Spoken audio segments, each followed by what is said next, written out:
The radio crackled with static and something worse, silence where there should have been confirmation. Forward operating base Serpent, 12 kilometers south of the Afghan-Pakistani border, went dark at 3:47 hours. Not gradually, not with warning.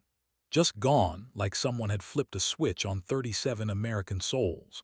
The operations center at Bagram erupted into controlled chaos, analysts rewinding satellite feeds, communications officers cycling through every frequency. What they found made seasoned officers go pale. Thermal imaging showed the base perimeter breached in 4 locations simultaneously, coordinated with precision that suggested months of planning. The quick reaction force was already spinning up when the first distress beacon activated, not from the base itself, but from a hide site 300 meters north. Someone was still alive. Someone was still fighting.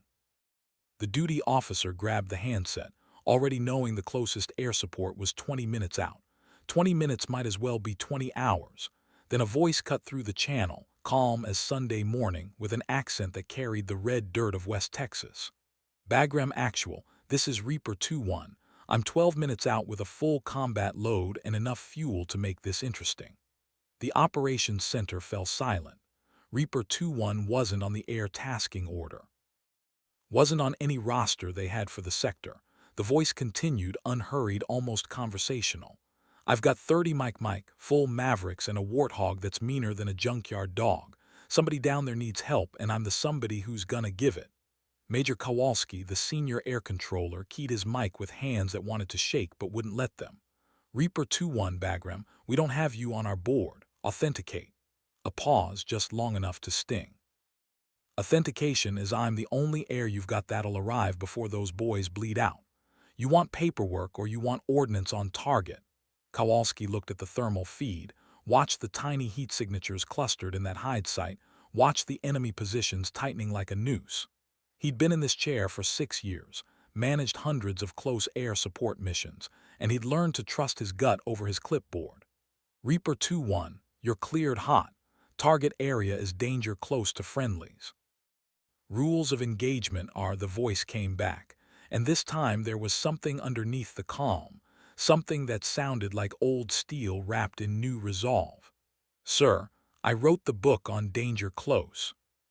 The A-10 Thunderbolt II came in low over the mountain ridge, so low the ground team could see the paint scars on its titanium bathtub cockpit, so low the dust kicked up in rooster tails behind its wake. Captain Marcus Webb, pinned down with what remained of his reconnaissance team, watched through his night vision as the aircraft materialized from the darkness like some prehistoric bird of prey. The warthog wasn't graceful. It never had been, never pretended to be. It was 43,000 pounds of angry American engineering, built around a gun that fired depleted uranium rounds the size of milk bottles. The GAU-8 Avenger rotated in its nose housing, 7 barrels already spinning to 3,900 rounds per minute. Webb pressed himself into the rocky outcrop, feeling the earth shake before the sound even registered. The first gun run stitched across the northern enemy position with surgical precision, each impact blooming orange in the thermal scope, the iconic BRRRT sound rolling across the valley like God clearing his throat.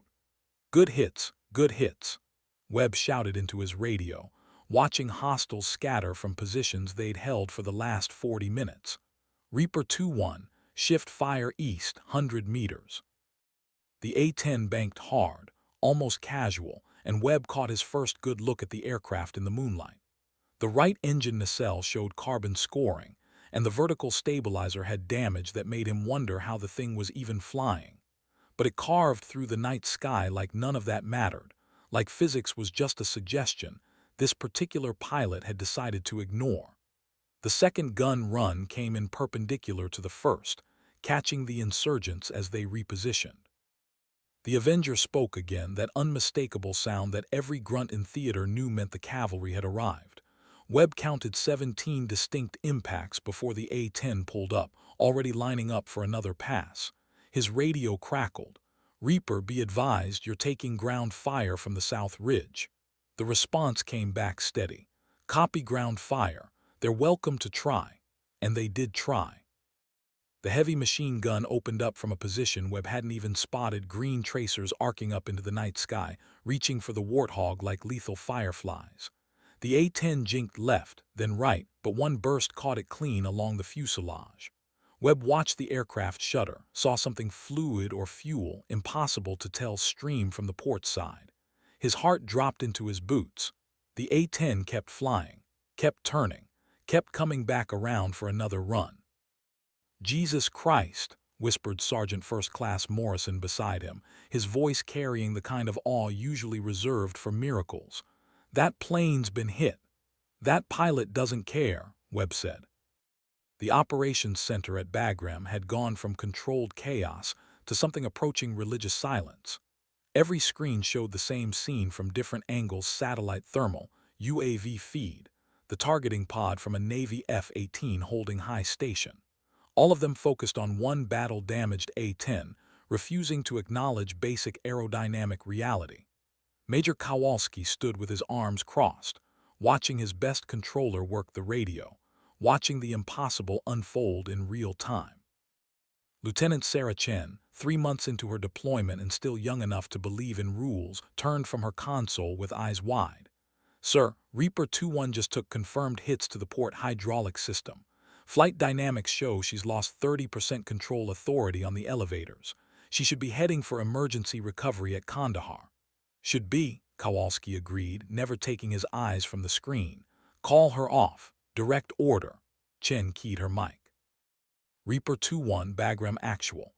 You are directed to break contact and proceed to Kandahar for emergency landing. Acknowledge."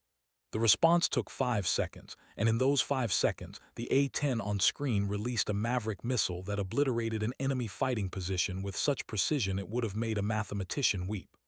"Bagram, Reaper 2-1. Negative on the break contact. Still have ordnance, still have targets, still have Americans down there counting on somebody to give a damn." Kowalski took the handset from Chen, his command voice filling the channel. "Reaper 2-1, this is Bagram Actual. I understand your commitment, but that aircraft is compromised. You're putting yourself at unacceptable risk." A pause. Then, "Sir, with respect, the only unacceptable risk is those boys dying because I flew away with bullets left in the gun." Somewhere in the back of the operations center, a staff sergeant whispered what everyone was thinking. "Who the hell is flying that thing?" Kowalski pulled up the identification data, what little there was. The aircraft tail number tracked back to the 74th Fighter Squadron out of Moody Air Force Base, but the pilot designation came back with a security flag he'd never seen before. He made a call he'd probably regret, punched through to command authority he wasn't supposed to use except for actual emergencies. 3 minutes later, he had a name. Just a name. Captain Elena Vasquez, call sign Reaper. 28 years old, 2 deployments in Iraq, 1 in Afghanistan. Silver Star, Distinguished Flying Cross, and a personnel file so heavily redacted it looked like someone had spilled ink on it. The flag on her record wasn't security clearance. It was medical, separated from service 8 months ago. Grounded. Permanently. This plane she was flying shouldn't even be in theater. This mission she was flying shouldn't even exist. Captain Marcus Webb had spent 11 years in Special Forces, had seen things that turned brave men into cautious ones, had learned the hard way that heroism and stupidity often wore the same face. But watching this A-10 work the valley, wounded and defiant, he couldn't decide which category he was witnessing. The pilot Reaper, she'd called herself, had shifted tactics. No more high-angle gun runs. She was staying low, using the terrain, popping up just long enough to engage before dropping back into the mountain shadows. It was dangerous flying even for a healthy aircraft. For a damaged one, it was borderline suicidal. But it was also brilliant. The insurgents couldn't get a bead on her, couldn't establish the firing solution they needed. Every time they thought they had her pattern figured out, she'd come from a different direction, a different altitude. Webb watched her put a Maverick through a cave entrance that couldn't have been more than 4 meters wide, watched the secondary explosion that suggested she just detonated a significant ammunition cache. His radio operator, Corporal Jackson, was usually the quiet type, but even he couldn't help himself. "Sir, that's the 5th direct hit in 6 minutes. This pilot's either the luckiest person alive or the best I've ever seen. Best, Webb said flatly. Lucky doesn't account for that kind of precision. The A-10 came around for another gun run, and this time Webb saw it clearly, the way the aircraft yawed slightly right, the way the pilot had to compensate with rudder, the visible trail of hydraulic fluid catching the moonlight. The Warthog was bleeding out, dying by degrees, but its pilot kept flying it like it was fresh off the assembly line. The northern enemy position opened up again, having repositioned to a rocky outcrop that provided excellent cover. Reaper's response was immediate. She rolled the A-10 into a dive that looked wrong, too steep, too aggressive for an aircraft missing parts of its flight control system. The Avenger spun up. The ground erupted. When the smoke cleared, the northern position wasn't there anymore.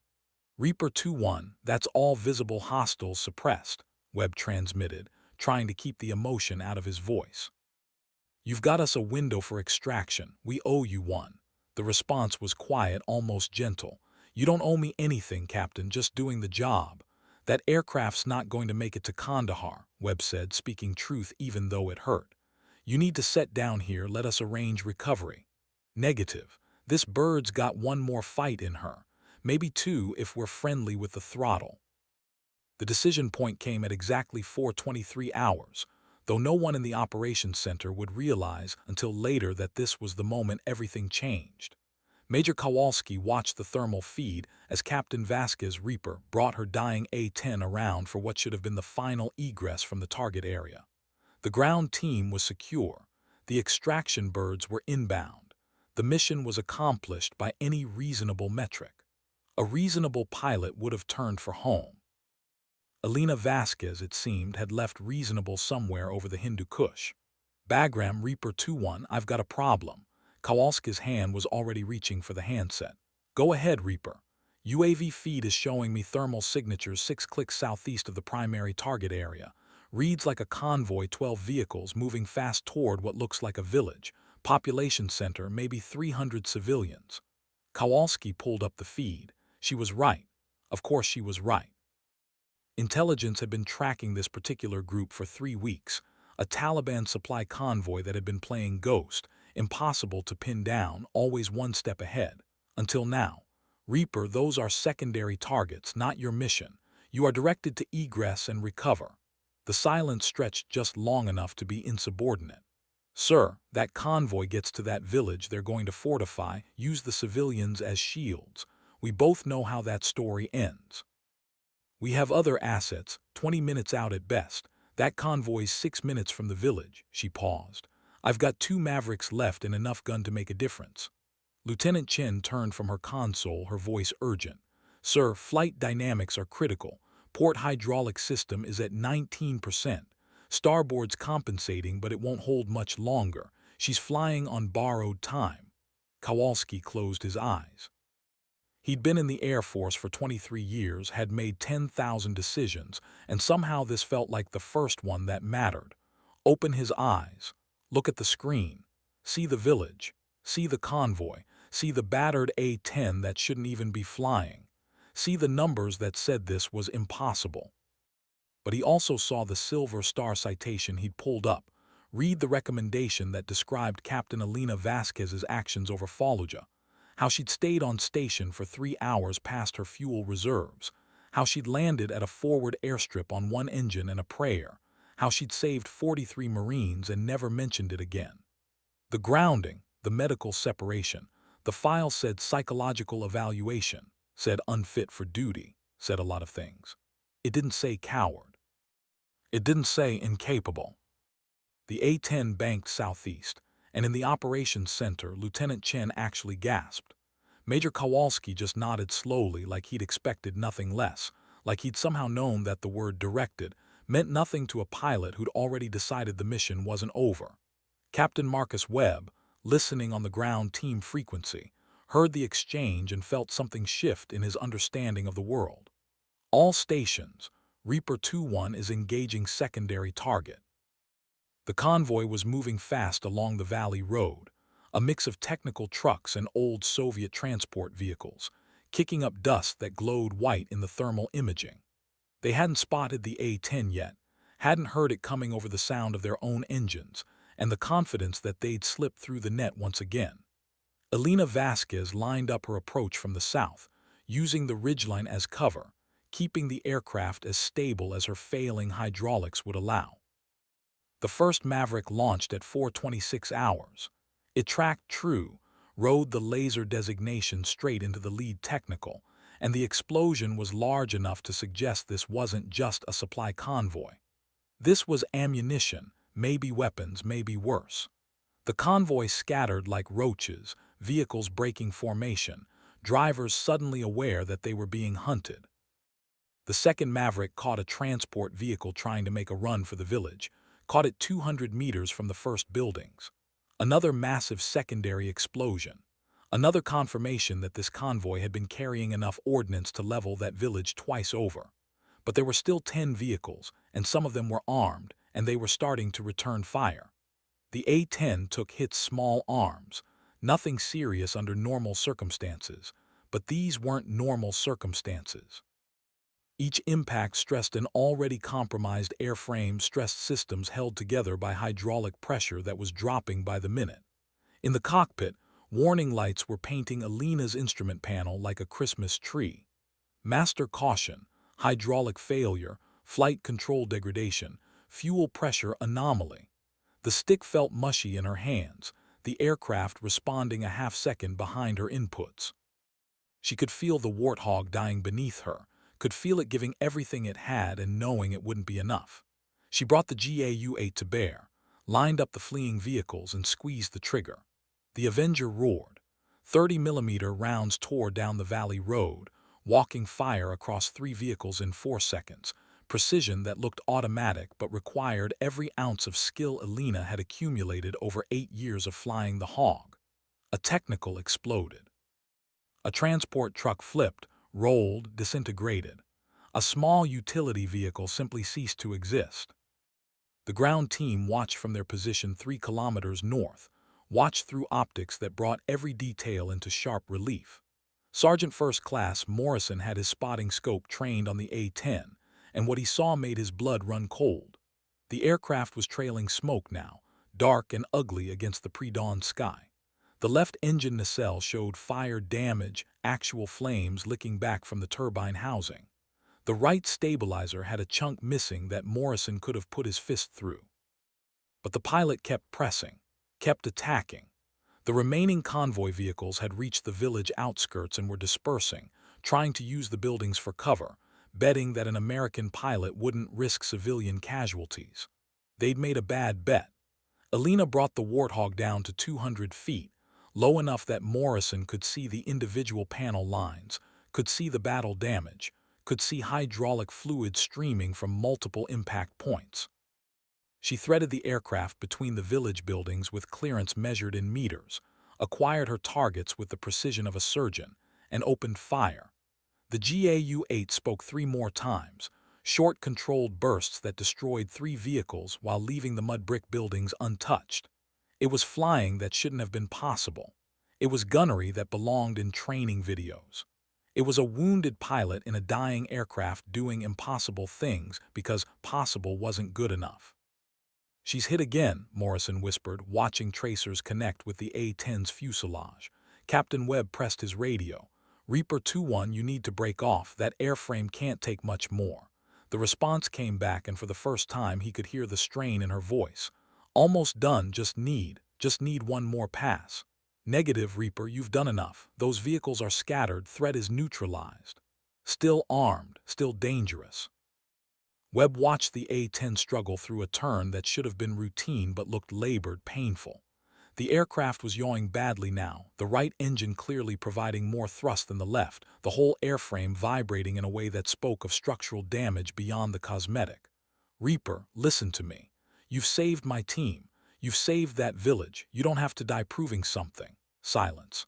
Long enough that Webb thought maybe he'd gotten through. Then, "Not trying to prove anything, Captain. Just trying to finish the job." The A-10 lined up for its final attack run, and every person watching knew they were witnessing something that would be talked about for decades. If the pilot survived to make a report, if the aircraft held together long enough to land, if. The last three vehicles had clustered together behind a large compound on the village's eastern edge, using the structure as a shield, their occupants probably radioing for support, probably knowing they'd been outmatched by a single aircraft that had no business still being airborne. Alina checked her ammunition counter. 73 rounds left in the GAU-8. Enough. Had to be enough.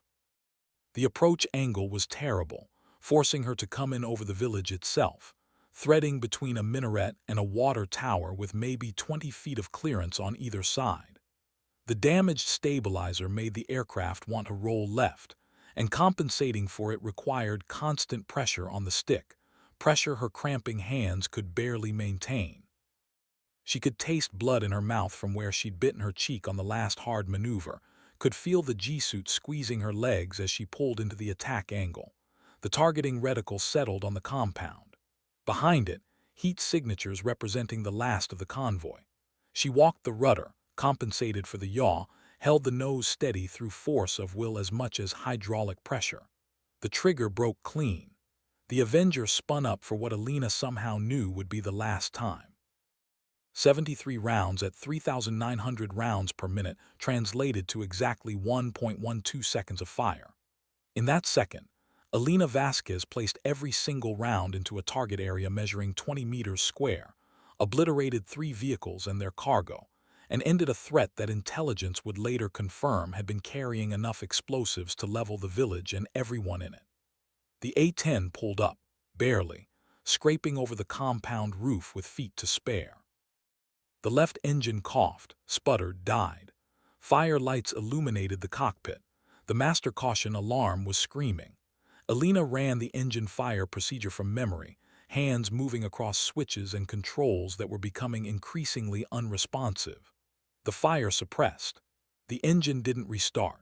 She had one engine failing hydraulics, a frame that was more whole than aircraft, and a 60-kilometer flight to the nearest runway.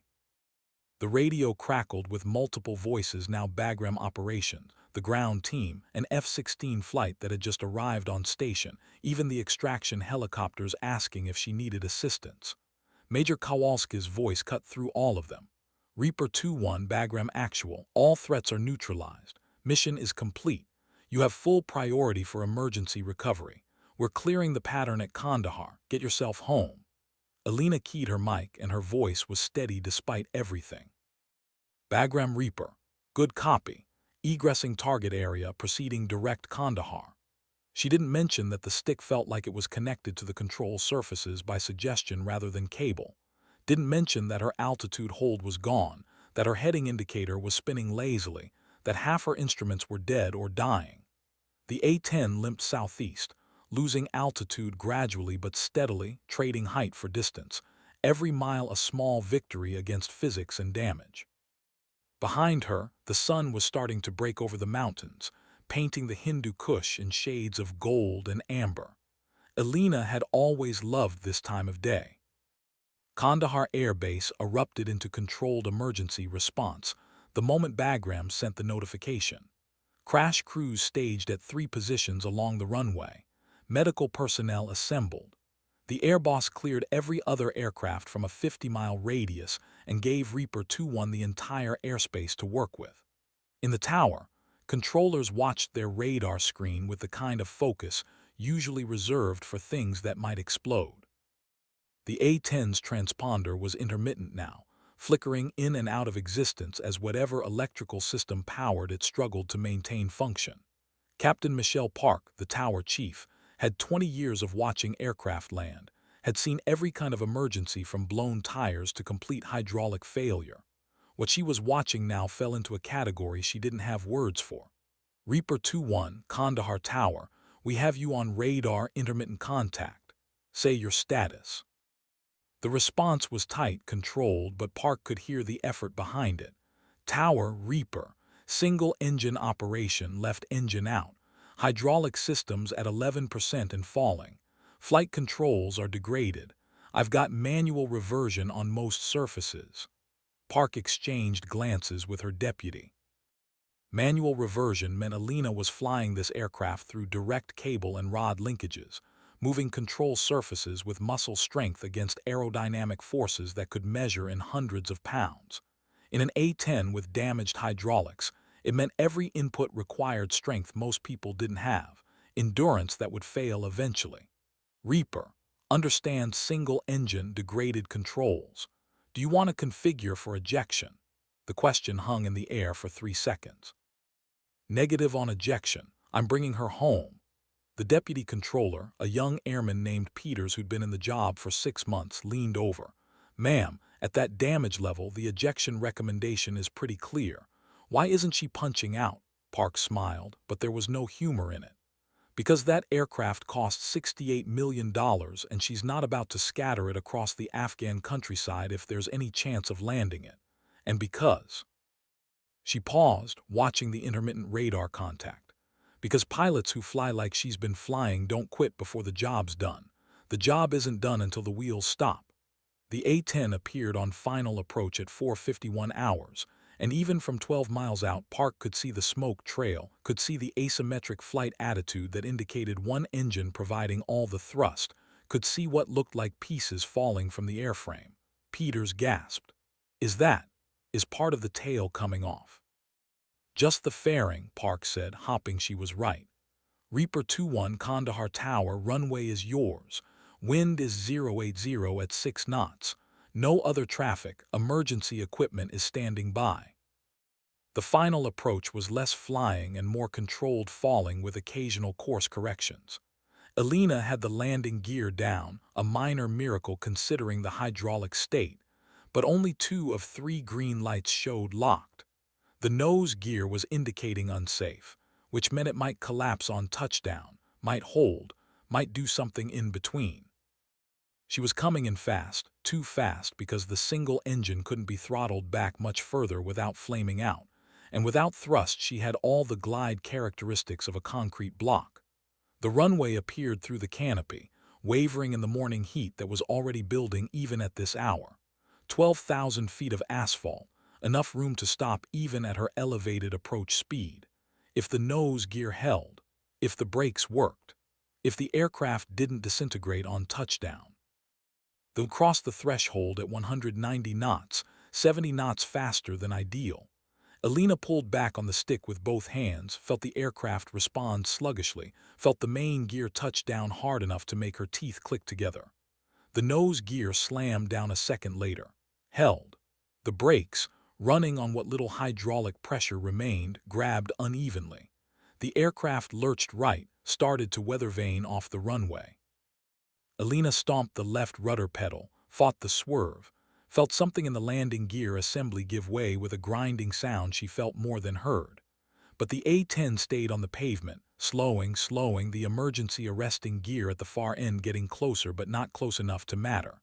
The aircraft stopped at 4:53 hours, 3,000 feet from the threshold, still smoking, listing slightly to the right on what was probably a collapsed strut but stopped. Down. Home. Ina sat in the cockpit for 10 seconds, hands still on the controls, not quite ready to believe it was over. The crash crews were already surrounding the aircraft, foam cannons ready, emergency personnel running through their protocols. The fire in the left engine had died out somewhere during the approach, leaving just smoke and the smell of burning hydraulic fluid. She shut down the remaining engine, ran the post-flight checklist from pure muscle memory, even though half the switches didn't matter anymore. The canopy opened with a hydraulic whine that sounded apologetic. The crew chief who appeared on the ladder was a master sergeant named Williams who'd been maintaining A-10s for 15 years. He looked at Alina, looked at the aircraft, looked back at Alina with an expression that combined respect and absolute bewilderment. "Ma'am, permission to speak freely." Alina pulled off her helmet, felt the cool morning air on her sweat-soaked hair, felt the adrenaline starting to fade and leaving exhaustion in its wake. Granted, how the hell is this thing still in one piece? The debrief room at Kandahar was designed for routine mission analysis whiteboards, digital displays, comfortable chairs that were supposed to keep people awake through long presentations. It had never held this many senior officers, had never had this much rank crammed into its modest square footage. Alina sat at the center table, flight suit still stained with sweat and hydraulic fluid, facing a review board that included two full colonels, a brigadier general, and via video link, people whose name cards were turned backward for security reasons. Major Kowalski had flown in from Bagram specifically for this, looking like he hadn't slept since Alina's aircraft had first appeared on his scopes. The brigadier general, a fighter pilot named Morrison who'd flown F-15s in Desert Storm, opened the session with the kind of directness Alina appreciated. "Captain Vasquez, let's start with the obvious question. You were medically separated from active duty 8 months ago with a recommendation against flight status. You were explicitly grounded, yet you were flying a combat mission in a theater of operations where you had no authorization to be. Explain." Alina met his eyes, kept her voice level. "Sir, I was flying a delivery mission, ferrying that from Moody to Davis-Monthan for decommissioning. I deviated from the approved flight path when I intercepted the distress call from Fob Serpent." "Deviated," Colonel Henshaw repeated, consulting his tablet. "You were supposed to be over Nevada. You were over Afghanistan. That's not a deviation, Captain. That's an entirely different hemisphere." "Yes, sir." "And the medical separation?" General Morrison's voice was harder now. "Psychological evaluation found you unfit for duty, specifically cited risk-taking behavior inconsistent with sound judgment. Then you proceeded to prove their point by flying an unauthorized combat mission in a battle-damaged aircraft." Alina folded her hands on the table, buying time to choose her words carefully. "Sir, the evaluation was based on my actions during the Fallujah incident. I stayed on station beyond fuel reserves to support Marines under fire. I made it back to friendly territory on minimum fuel and landed safely. No one died. Mission was accomplished, but the psychologist determined that my willingness to assume personal risk indicated impaired decision-making." Was he wrong? Alina thought about the question, really thought about it. About the ground team at Fob Serpent who'd gone home to their families. About the village that still existed because a convoy didn't reach it. About the sitting on the ramp outside, battle-scarred but salvageable. "Sir, if caring more about completing the mission than personal safety is impaired judgment, then yes, he was right. I'm impaired. But I saved 43 lives at Fallujah and 37 last night, and I'd make the same calls again." The silence in the debrief room lasted exactly 7 seconds, but they were 7 seconds that felt like they would determine everything that came next. General Morrison leaned back in his chair, studying Alina with eyes that had seen decades of pilots, had evaluated thousands of decisions, had learned the difference between courage and recklessness, and the narrow territory where they overlapped. "Major Kowalski," he said, never breaking eye contact with Alina, "in your professional assessment, was Captain Vasquez's engagement appropriate given the tactical situation?" Kowalski stood, his uniform crisp despite the early hour. "Sir, I authorized her engagement based on the fact that she was the only immediate asset available for a time-critical situation. Her execution was textbook precise, proportional, effective. The ground team commander credits her with saving all 7 of his personnel." "That wasn't the question, Major. Was it appropriate that she was there at all?" Kowalski's pause was almost imperceptible. "No, sir. By regulation it was not appropriate. By outcome it was necessary." Colonel Henshaw jumped in. "Captain Vasquez, your aircraft sustained catastrophic damage. You were hit multiple times, lost an engine, lost hydraulic systems. At what point did you consider breaking off the engagement?" "Sir, I considered it each time I took a hit, evaluated the aircraft's remaining capability against the mission requirement. As long as the capability exceeded the requirement, I continued. And when capability fell below requirement, I redefined the requirement to match available capability." General Morrison actually smiled at that, though it wasn't necessarily a friendly expression. "That's a fancy way of saying you kept fighting until the plane wouldn't fly anymore." "Sir, that's what the A-10 was designed for. It's what I was trained to do." The general consulted something on his tablet and his voice shifted, became almost conversational. "I have your complete record here, Captain, not the redacted version, the whole file. 3 deployments, 418 combat hours, 9 air medals, Silver Star, Distinguished Flying Cross, Weapons School graduate, top of your class, instructor pilot qualification. You were on the fast track to command. He paused. Then Fallujah happened. Then the evaluation. Then the grounding. What happened in that evaluation, Captain? The report cites risk-taking and poor judgment, but the incident itself shows neither. What's the real story? Alina had known this question would come eventually, had practiced the answer, had rehearsed it in her mind during the long months of administrative leave, had refined it down to something that sounded professional and detached. But sitting in that room, facing officers who'd spent their lives in the same sky she'd loved, the practiced answer felt like a lie. The truth came out harder than Alina had expected, words that had been locked away for 8 months suddenly demanding their freedom. Sir, the real story is that I loved flying more than I was supposed to. The psychologist determined that my emotional attachment to the mission compromised my ability to make rational risk assessments, that I was using combat flying to address unresolved personal issues, that I was a danger to myself and potentially to others. She paused, making herself continue. He recommended immediate grounding and separation from service. His report suggested that my decision-making would continue to degrade until it resulted in a fatality, mine or someone else's. General Morrison set down his tablet. And was he right about the emotional attachment? Yes, sir, he was absolutely right about that. But wrong about the rest. Alina considered the question carefully. Sir, I don't think it's possible to do this job well without emotional attachment. Every pilot I've known who's worth a damn cares deeply about the mission, about the aircraft, about bringing everyone home. The difference is most of them are better at hiding it. Colonel Henshaw leaned forward. Captain, you were grounded specifically to prevent exactly what happened last night. You were deemed too personally invested, too willing to sacrifice yourself for the mission. Then the first opportunity you get, you prove the evaluation correct by flying a damaged aircraft into sustained combat. How is that not validation of the psychologist's assessment? Because, sir, the assessment confused caring deeply with caring incorrectly. Yes, I'm willing to take risks, but they're calculated risks, not reckless ones.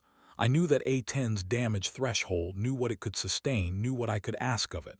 I pushed it hard, but I didn't push it past its limits. You lost an engine, Captain. You lost hydraulics.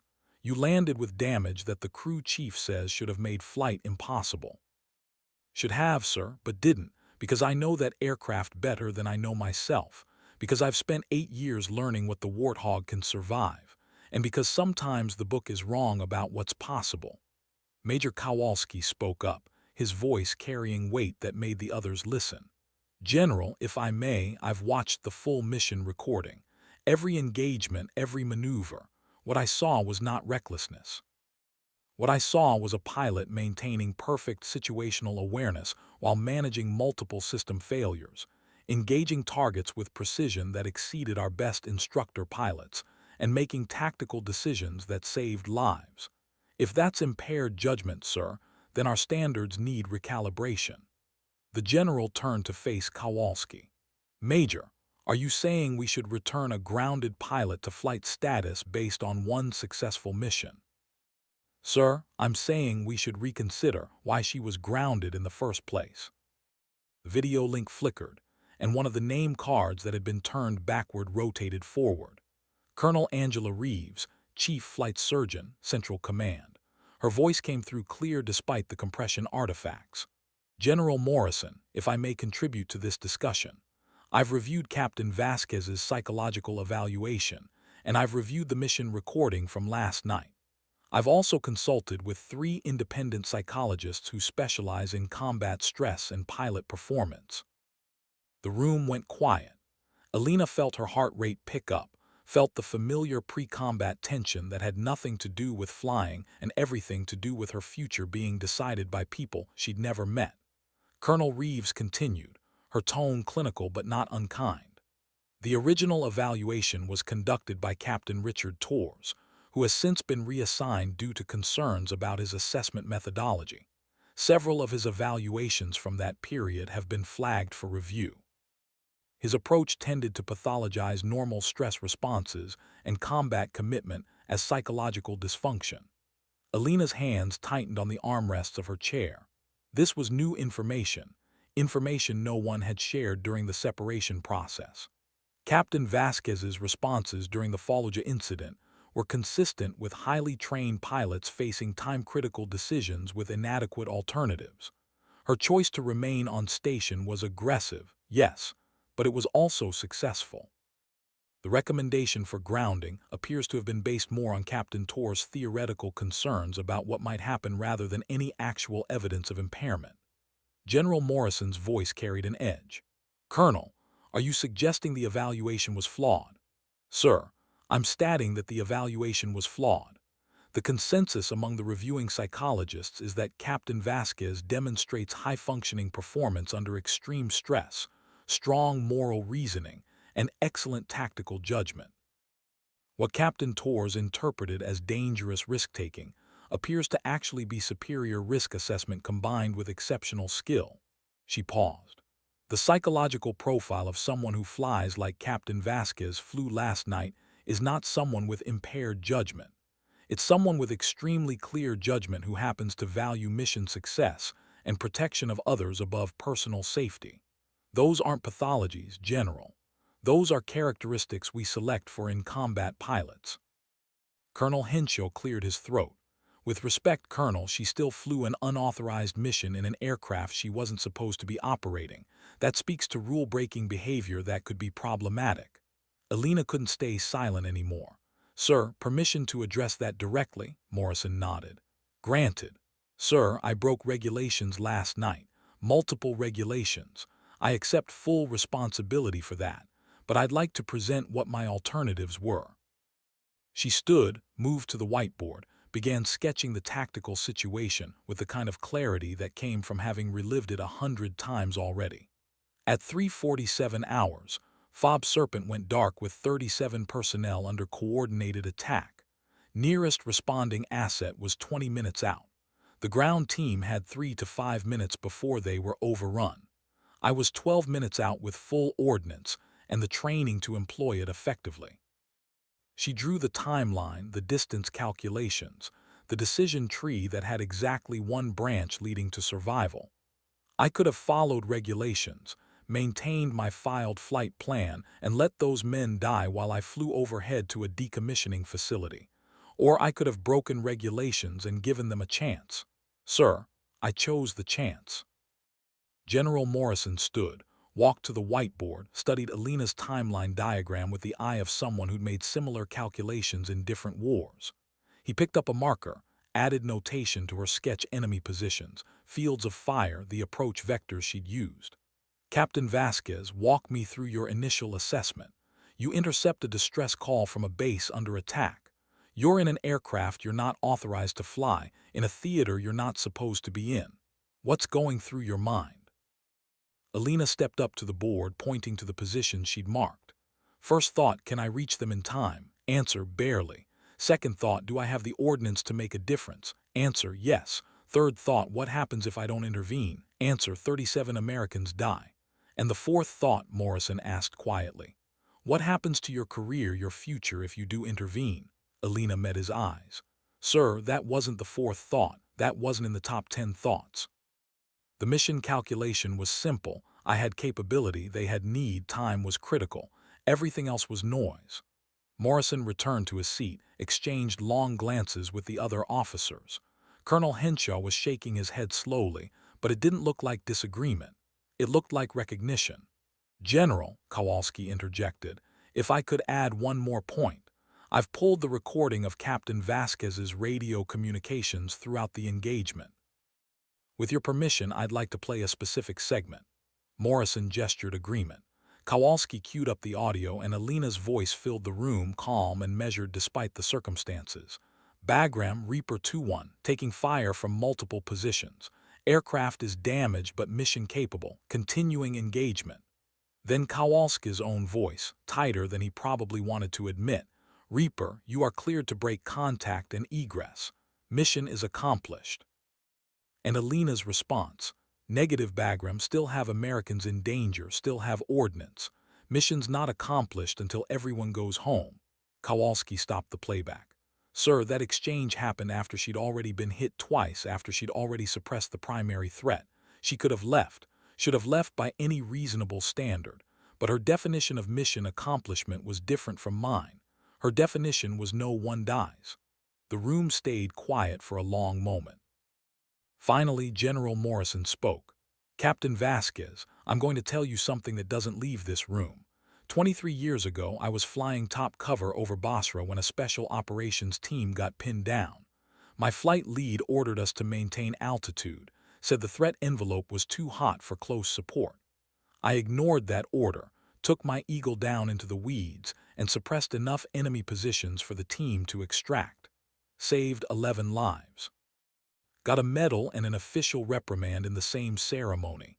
He smiled without humor. The reprimand's still in my file. So is the medal.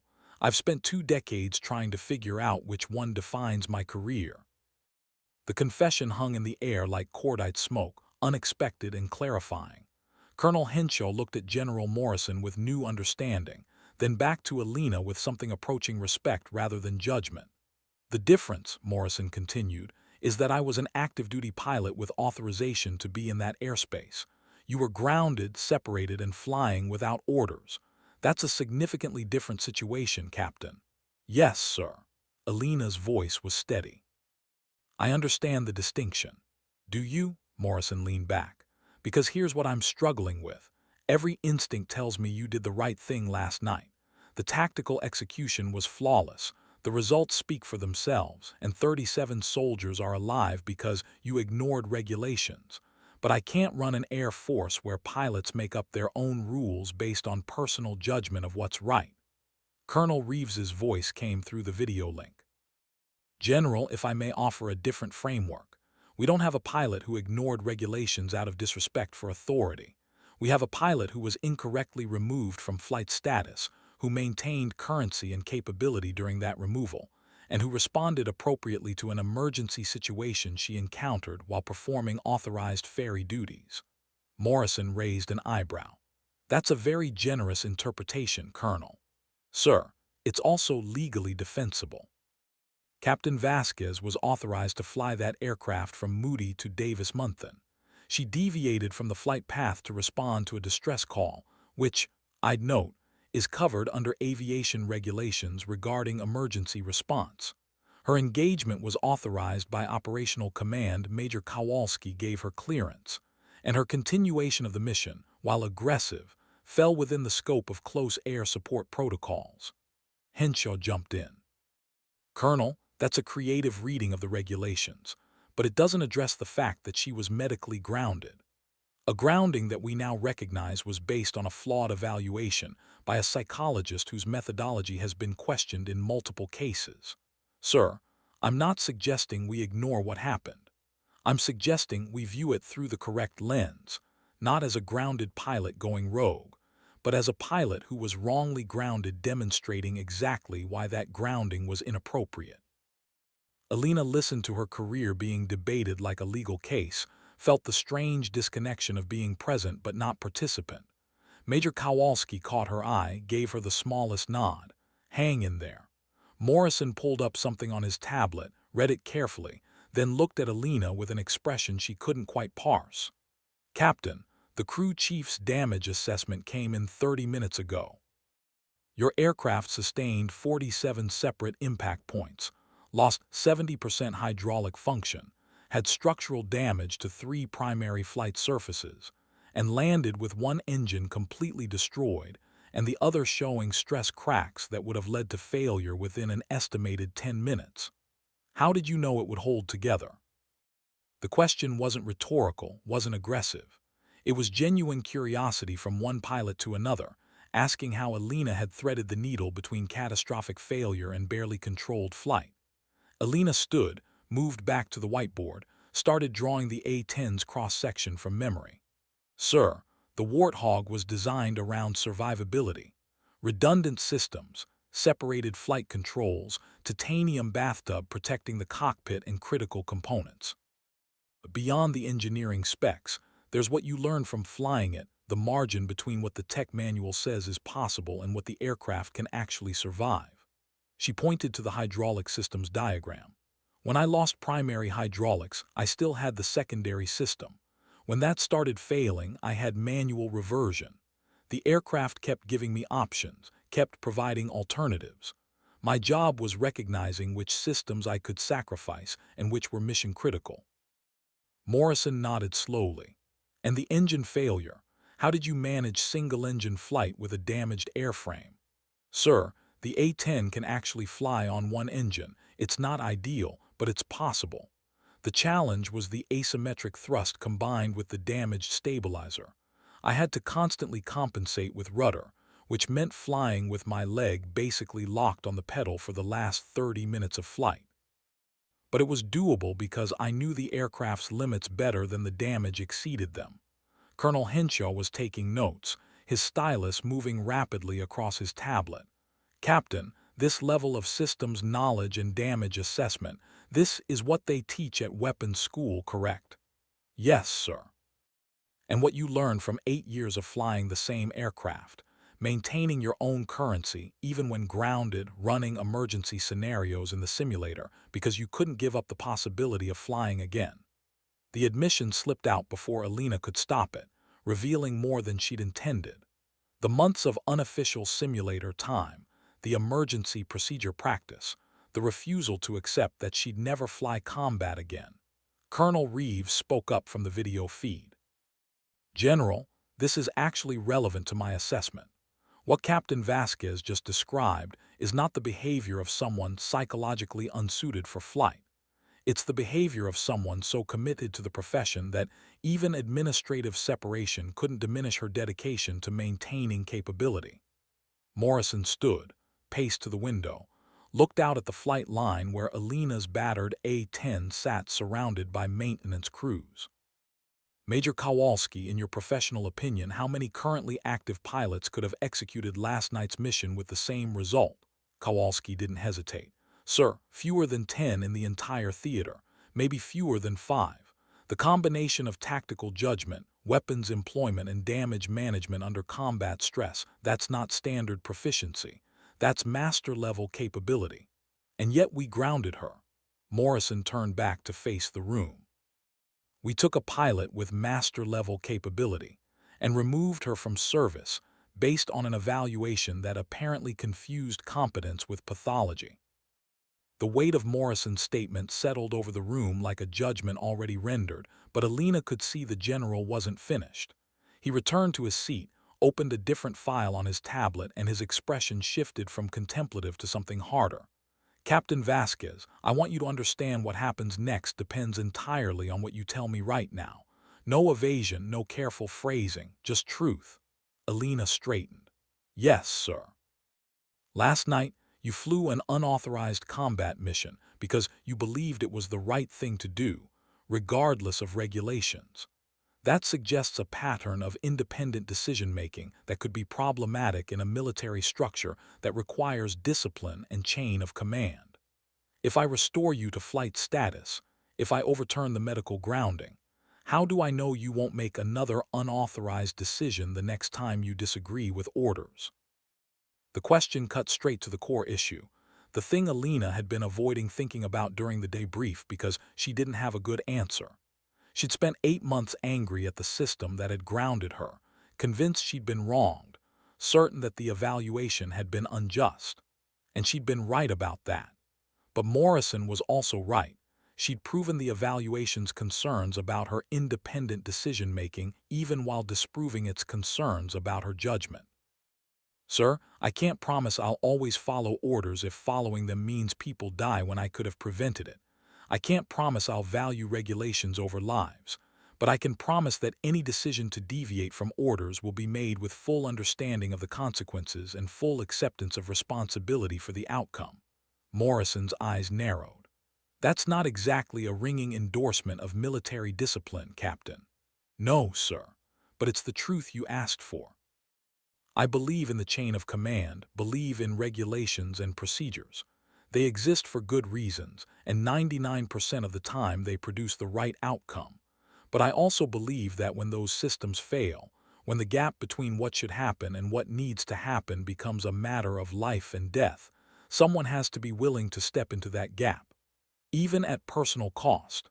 Especially at personal cost, sir. Because if we're not willing to risk our careers to save lives, then what's the point of the uniform? Colonel Henshaw set down his stylus. Captain, that's a very idealistic position. It's also potentially dangerous. What you're describing is essentially vigilantism in uniform. Alina met his gaze without flinching. Sir, with respect, what I'm describing is the oath we took, to support and defend, not to support and defend when convenient or when authorized or when it won't damage our careers. The oath doesn't have fine print. The silence that followed was broken by Colonel Reeves.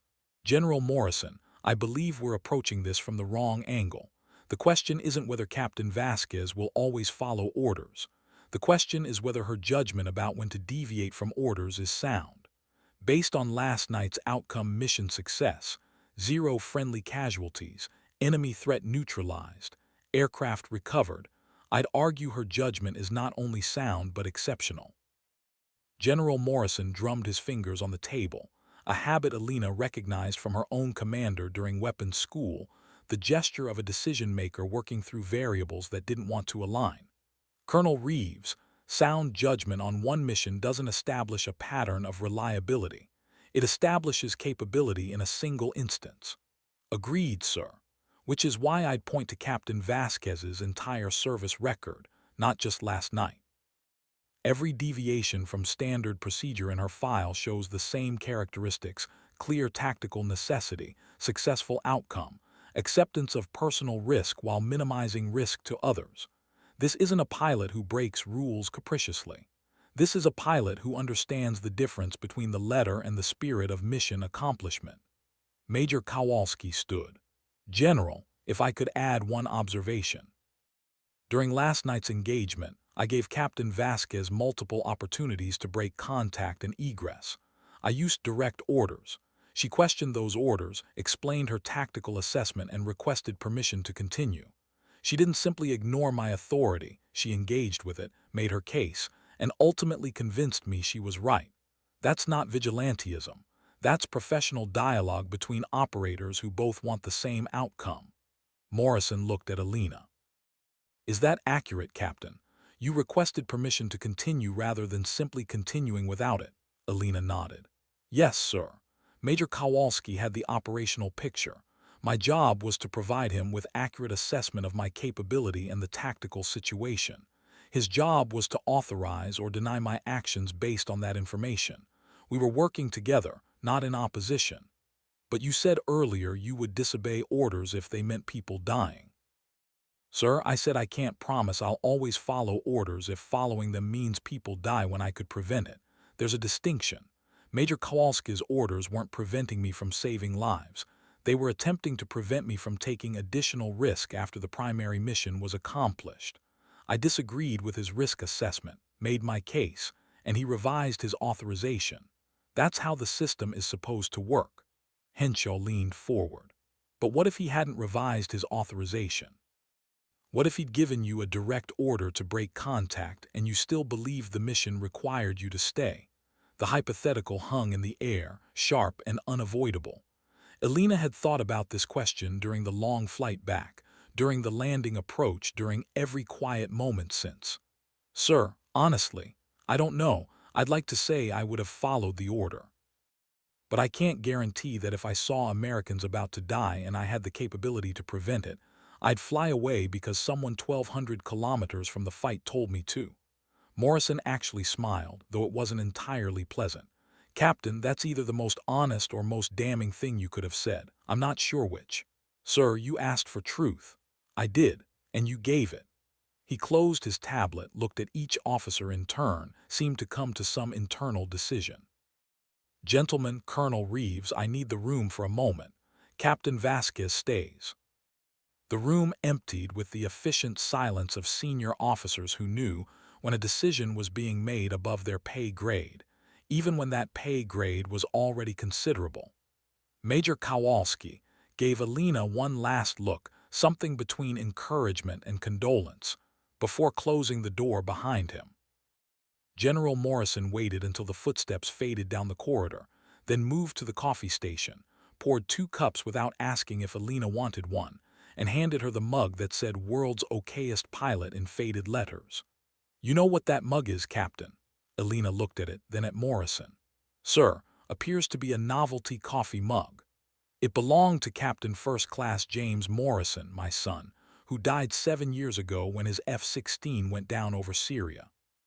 Mechanical failure, nothing he could have controlled, but he rode that aircraft into the ground rather than eject over a populated area. They found the crash site 200 meters from a school." Morrison sat on the edge of the table, informal now, General's stars somehow less important than the grief still visible in his eyes after 7 years. The flight data recorder showed he had 14 seconds where ejection was viable. 14 seconds where he could have punched out, survived, gone home to his wife and daughter. But those 14 seconds the aircraft was tracking toward that school. So he stayed with it, fought the controls, managed to get it pointed at an empty field, died on impact. Alina held the mug carefully, suddenly understanding that this wasn't just a debrief anymore. This was something more personal, more complicated. "Sir, I'm sorry for your loss." "Everyone's sorry, Captain. I've heard sorry for 7 years.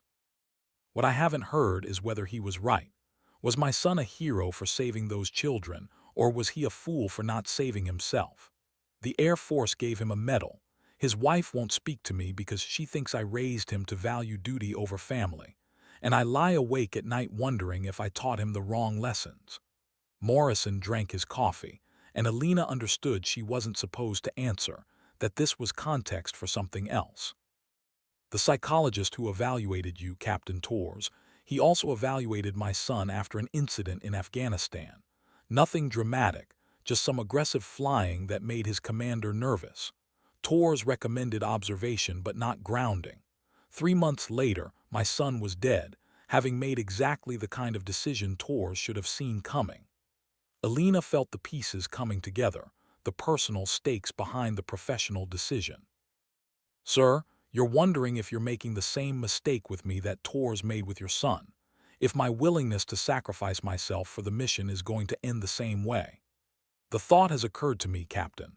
You flew a damaged aircraft into sustained combat, took hits that should have killed you, and kept fighting until the mission was done. That's either extraordinary courage or suicidal dedication, and the line between them is thinner than I'd like." The weight of General Morrison's question settled over Alina like the G-forces of a hard turn, familiar, manageable, but requiring all her strength to work through.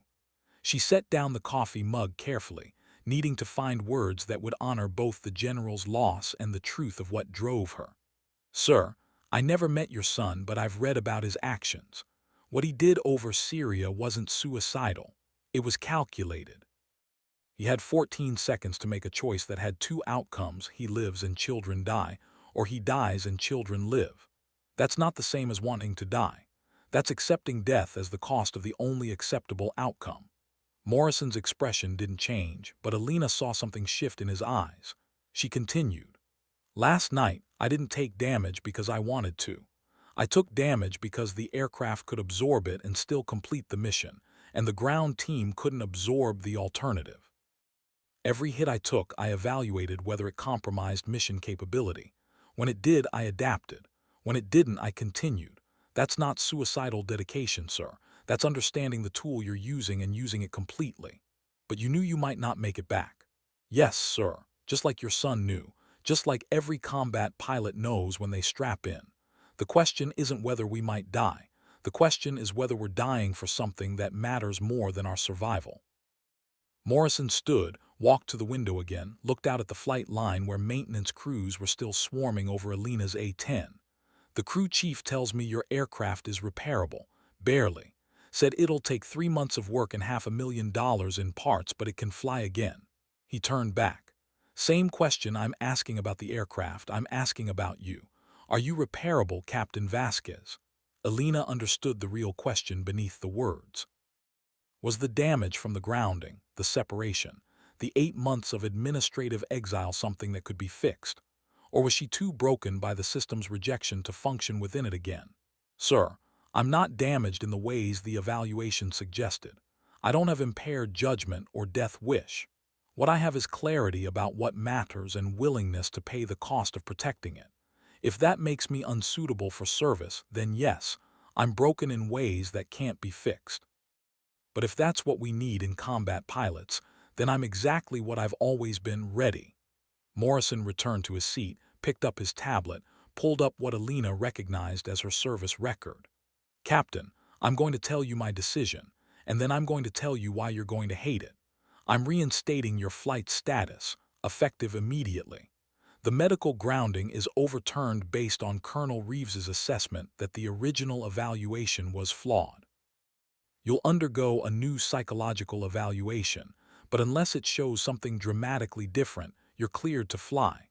Alina felt something release in her chest, relief so profound it made her dizzy. Thank you, sir. I wasn't finished. Morrison's voice hardened. You're also receiving an official reprimand for unauthorized deviation from flight plan and engagement in combat operations without proper authorization. That reprimand goes in your permanent file and will likely impact your promotion opportunities. The reprimand felt like a slap delivered with the medal, a reminder that redemption came with costs attached. Alina processed it carefully, understanding that Morrison was threading a political needle, vindicating her while punishing her, proving that independent action had consequences even when justified. I understand, sir. I accept the reprimand. You don't have a choice about accepting it, Captain. It's not optional. Morrison's voice softened slightly. But I want you to understand why it's necessary. I have 200 pilots in this theater, all of whom will hear about what you did last night. Most of them will hear about the mission's success, the lives saved, the heroic flying. They need to also hear that breaking the rules has consequences, even when you're right, even when you succeed, especially when you succeed. Because otherwise you're encouraging them to make their own judgment calls. Precisely. The military functions on discipline and structure. You prove those aren't absolute values, that sometimes judgment matters more than rules. But I can't run an air force where every pilot decides for themselves when the rules apply. So you get the reinstatement, proving that good judgment and capability matter. And you get the reprimand, proving that rules matter too. You're going to be an example either way. Colonel Henshaw opened the door, stepped back in with Kowalski and the video feed showing Colonel Reeves. Morrison addressed them formally. Captain Vasquez has been reinstated to flight status and issued an official reprimand for unauthorized deviation from flight orders. The reprimand will be included in her record. Colonel Reeves, please coordinate the new psychological evaluation. Major Kowalski, Captain Vasquez is reassigned to your operational control for the remainder of this deployment cycle. Kowalski nodded, something like satisfaction crossing his face. Yes, sir. We can definitely use her capabilities. I'm sure you can. But Major, understand this: Captain Vasquez is under your direct supervision. Any future incidents of independent action reflect on your command. Clear. Crystal, sir. Morrison stood, signaling the debrief was ending. Captain Vasquez, you're dismissed. Get some sleep, get checked out by medical, and report to Major Kowalski at 800 tomorrow. You've got 3 days before your new evaluation, and I suggest you spend them remembering that we need pilots who can follow orders as well as question them. Alina stood, saluted, started toward the door. Morrison's voice stopped her. Captain, one more thing. She turned. Sir. My son's widow, Jennifer, she sends me a letter every year on the anniversary of his death. Last year's letter said something I think about constantly. She wrote, James didn't die because he loved duty more than family. He died because he understood that being a good father meant modeling the kind of courage that protects the innocent, even at personal cost. Morrison's voice roughened slightly. I'm telling you this because I need you to survive long enough to understand the difference between sacrifice and suicide. The Air Force needs pilots like you, but we need them alive. The barracks room at Kandahar was standard military issue: narrow bed, metal locker, desk bolted to the wall, and a window that looked out over the flight line where the sun was climbing toward midday heat. Alina sat on the edge of the bed, still in her flight suit, too wired to sleep despite 36 hours without rest. Her hands trembled slightly, adrenaline debt coming due now that the mission was over, now that the debrief was done, now that she had space to feel everything she'd suppressed while flying. She'd saved 37 lives, she'd proven the evaluation wrong, she'd gotten her wings back, and she'd gotten a reprimand that would follow her for the rest of her career. The knock on the door was soft but insistent. "It's open," Alina called, expecting medical personnel or administrative staff with more paperwork. Major Kowalski stepped in, carrying 2 bottles of water and looking like he'd aged 5 years in the last 12 hours. "Captain, thought you might need these." He handed her a bottle. "Also thought you might want company, but if you'd rather be alone, I understand." Alina took the water, drank half of it in one pull. "Company's fine, sir. Alone with my thoughts isn't as appealing as it sounds right now." Kowalski sat in the desk chair, studied her with the kind of assessment that came from years of managing combat pilots. "You did good work last night, Captain. Exceptional work. I want you to know that, separate from the official record, separate from the reprimand. What you accomplished was remarkable. Thank you, sir. But I also need to know if you're okay. Not the official fit for duty okay, but actually okay. Because what you went through, the engagement, the damage, the landing, that's the kind of thing that leaves marks even when you walk away clean." Alina considered the question honestly. Was she okay? Her body ached from the sustained G-forces and the death grip she'd maintained on the controls. Her mind kept replaying moments from the mission, seeing the damage accumulating, hearing the warning alarms, feeling the aircraft dying beneath her. But underneath all that, there was something else, a kind of peace she hadn't felt in 8 months. "Sir, I'm functional, I can fly, I can do the job. Whether that constitutes okay probably depends on your definition." Kowalski smiled slightly. "That's the most pilot answer I've ever heard. Functional instead of fine. At least you're honest." He paused. "The new psych eval they're giving you, you worried about it. Should I be?" "I don't know, Captain. That's why I'm asking.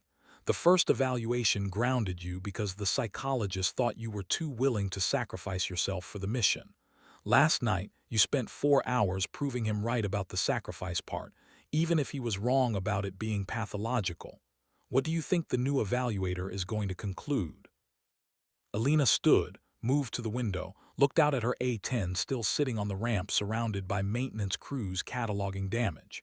Even from here, she could see the holes, the scoring, the evidence of a battle the aircraft had won by simply refusing to quit. "Sir, I think the new evaluator will conclude exactly what the first one did, that I value mission success and protecting others more than I value my own safety. The question is whether they'll interpret that as strength or pathology. And if they interpret it as pathology, if they decide Morrison was wrong to reinstate you," Alina turned from the window, "then I'll accept that decision and figure out what to do with the rest of my life. But I won't lie to them about who I am or what I believe. I can't become a different kind of pilot just to keep flying. If the Air Force doesn't want the kind of pilot I am, then maybe I don't belong in the Air Force." Kowalski was quiet for a moment, then nodded slowly. "You know, my father was a fighter pilot in Vietnam. Flew F-4 Phantoms out of Da Nang. He used to tell me that there were 2 kinds of pilots, the ones who followed the book and usually survived, and the ones who rewrote the book and either became legends or statistics. He said the trick was knowing which kind you were before you found out the hard way." "Which kind was he?" "Statistics. Shot down over Laos in 1972, spent 18 months as a POW. Came home different, stayed in the Air Force anyway, made it to colonel before he retired. But he told me once, late in his life, that those 18 months taught him something the academy never did, that sometimes the book is wrong, and sometimes survival means improvisation, and sometimes the greatest courage is admitting you don't have all the answers." Kowalski stood, moved to stand beside Alina at the window. "I'm not your father, Captain, and I'm not a psychologist. But I am your commanding officer for this deployment, and I'm telling you this. What you did last night was not pathological. It was not suicidal. It was a pilot with exceptional skill using an aircraft designed to survive punishment to accomplish a mission that saved lives. If the evaluation concludes otherwise, the evaluation is wrong." Again, Alina felt unexpected emotion tighten her throat. "Sir, why are you telling me this?" Because General Morrison gave you mixed messages, reinstatement and reprimand, validation and warning. You need to know where at least one person stands. I stand with the pilot who saved my ground team. I stand with the capability you demonstrated. And if that new evaluation tries to ground you again, I'll fight it. Officially. The promise hung in the air, meaning more than Kowalski probably intended.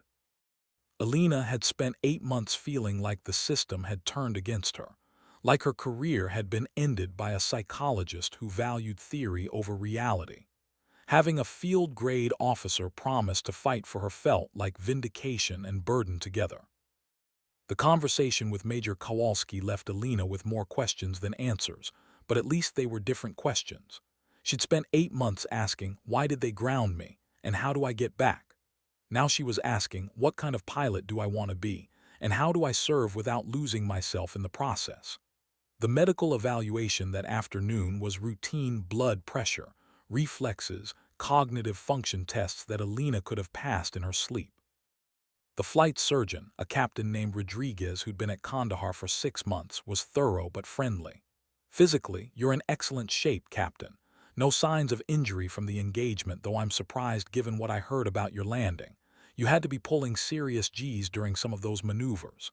The A-10's not built for high G flights, sir. Most of what I was doing was 4, maybe 5 Gs at the extreme, well within tolerance. Rodriguez made notes on his tablet. Still, 4 hours of sustained combat operations with significant aircraft damage, that's a stress load most pilots don't experience. How are you feeling emotionally? Any intrusive thoughts, difficulty sleeping, hypervigilance? Alina recognized the screening questions for combat stress. Sir, I'm tired but functional. No nightmares, no flashbacks. Just the normal mission replay that happens after any significant engagement. And the fact that you nearly died. That you were flying a damaged aircraft that could have come apart at any moment. That's not causing any psychological distress. The question was gentle but probing. Alina considered how to answer honestly without triggering concerns that might feed into the upcoming psychological evaluation. Sir, I was aware of the risks. I managed them as well as possible given the tactical situation. The outcome was successful, which makes processing the experience easier. If I'd failed, if people had died because of my decisions, that would be different. But they didn't, so I'm treating it as a successful mission with valuable lessons learned. Rodriguez studied her for a moment. Captain, I'm going to be honest with you. That answer sounds rehearsed, like you've thought carefully about what you're supposed to say rather than what you actually feel. I'm not trying to trap you, and this conversation is confidential within the bounds of medical necessity. But I need to know if you're actually processing this experience or if you're suppressing it until it comes back to bite you. Alina appreciated the directness. She sat back, let herself actually feel instead of managing the feeling. Sir, honestly, I'm still running on adrenaline and relief. I haven't had time to process much of anything beyond I'm alive, and they're alive, and I'm flying again. The emotional reckoning is probably coming, but it's not here yet. That's normal, actually. The immediate post-mission period often involves dissociation from the trauma as your brain prioritizes immediate survival and function.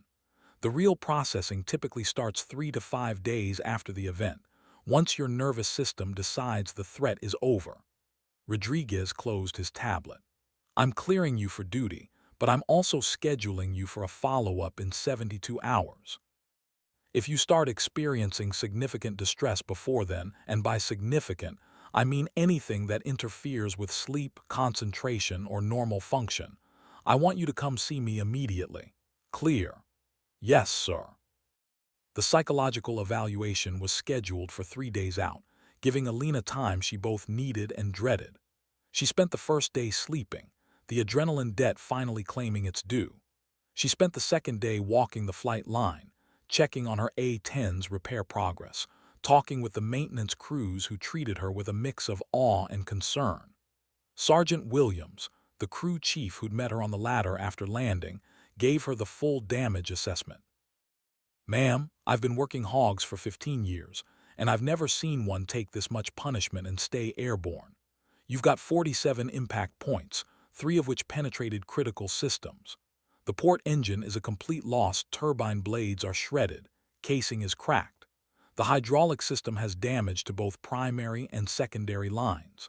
The right stabilizer has a section missing that's going to require complete replacement. And somehow, you landed this thing with control authority. Alina looked at the aircraft, seeing it differently now. In the cockpit, focused on the mission, it had been a tool, an extension of her will. Here on the ground, surrounded by evidence of what it had absorbed, it looked less like a tool and more like a partner that had taken hits meant for her. How long for repairs? Williams consulted his tablet. Assuming we get the parts priority we've requested, 12 to 14 weeks. That's optimistic. Could be longer if the damage assessment reveals additional problems once we get into the teardown. Sir, between you and me, it might actually be more cost-effective to scrap this bird and replace it. The suggestion felt like a betrayal, though Alina knew Williams was being practical. Sergeant, how many A-10s are still in active service? Current inventory is about 280 birds, ma'am. Numbers are declining as the platform ages out. This particular aircraft, tail number 800254, she's been in service since 1980, 45 years old. Flown in Desert Storm, Iraqi Freedom, Afghanistan, she's got history. Then she's earned repairs, not scrap. Put in the request for parts. Do it right. Williams nodded, something like approval in his expression. Yes, ma'am, I'll make sure she gets the best we can give her. Alina spent another hour going over the damage, understanding viscerally how close she'd come to the aircraft's limits. The crew chief was right, this bird had given everything, had held together through damage that should have caused catastrophic failure, had kept flying because Alina had asked it to, and because 43,000 pounds of ugly, dependable engineering refused to quit. On the third day, Alina reported to the psychological evaluation at 800 hours sharp. The evaluator was a colonel named Dr. Sarah Mitchell, a clinical psychologist who'd spent 20 years working with combat personnel. Her office was deliberately informal, comfortable chairs, warm lighting, none of the sterile assessment room atmosphere that had characterized Alina's first evaluation. Dr. Mitchell offered coffee, waited until Alina was settled, then opened with a statement rather than a question. Captain Vasquez, I've read your file, reviewed the original evaluation, consulted with Colonel Reeves about the assessment methodology concerns, and watched the mission recording from your engagement 3 nights ago. So I'm going into this conversation with significant context about who you are and what you've done. What I don't have is your perspective on what the last 8 months have been like for you. That's where I'd like to start. Alina had prepared for accusatory questions, diagnostic probing, assessments designed to find pathology. The invitation to simply talk about her experience caught her off guard. Ma'am, the last 8 months have been difficult. I went from being a highly qualified combat pilot with a strong service record to being grounded and separated based on an evaluation that felt like punishment for doing my job well. I spent most of that time angry, confused, and trying to maintain currency in the hope that somehow the decision would be reversed. Dr. Mitchell made notes, her expression neutral but attentive. When you say it felt like punishment, can you elaborate on that? Ma'am, I saved 43 Marines at Fallujah by staying on station beyond my fuel reserves. I made a successful emergency landing, brought the aircraft home, and completed the mission. The evaluation characterized that as reckless risk-taking and recommended grounding. It felt like I was being penalized for competence, for caring about the mission more than my own safety. That's what we're supposed to do. That's what we're trained to do.